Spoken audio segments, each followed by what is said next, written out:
What's up YouTube? My name is Kayla and welcome to my channel.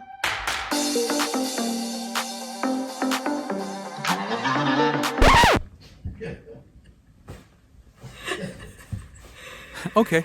Welcome back, family. So I'm going to go ahead and let you know part 1 is a DIY. Now, to give you an idea about our current dining room space, I'll go ahead and insert a clip here.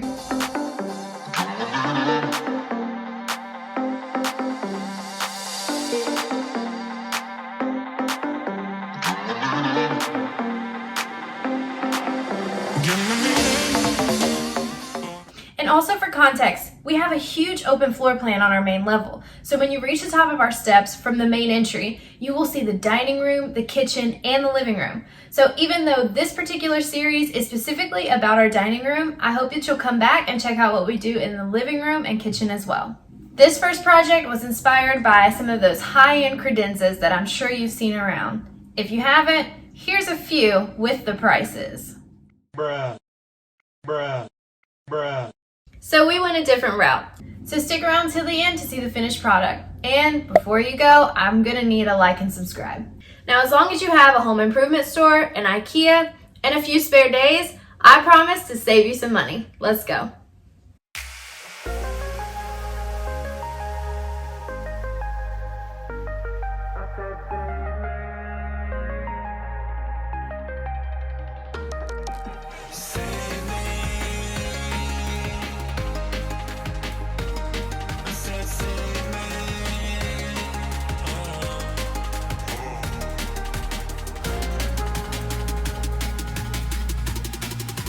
One, two, three, let's go.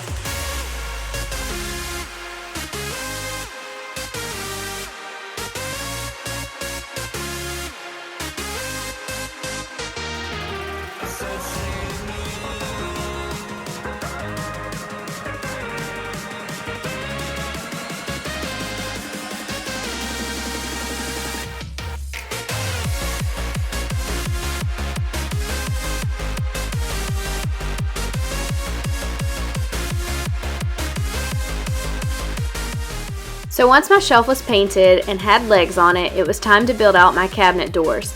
So I went ahead and used my 1x2 pine wood that was cut based on my measurements, and then I sanded, primed, and painted each piece of wood before I started connecting.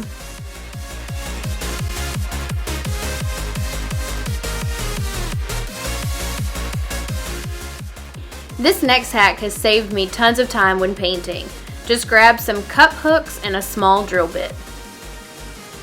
I start by putting a tiny hole in each piece of pine wood. You can place your hole on a piece of wood that will be concealed, or you can come back and fill the hole in later after painting. Once there's a small opening, I twist my cup hooks in. This makes for a very easy way to rotate each piece of wood while you paint, which allows for you to paint all at once and cuts down your paint time. If you don't wish to do that part, you can just paint, let it dry, and flip the good old-fashioned way.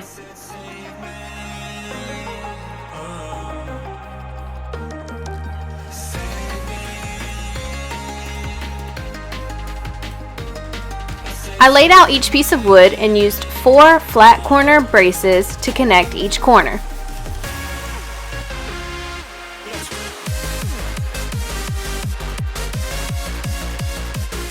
I also wanted to mention that I didn't use a corner brace on the middle piece of wood. I just used a brad nailer to connect it on both the top and bottom. Then I went ahead and cut off enough burlap to cover those corner braces. Then I pulled it as tight as possible while I started stapling that burlap right into the wood using a staple gun. After both sides were done, I went ahead and connected my pulls. Saving the best for last, I went ahead and had my husband help me connect the hinges, and that was it.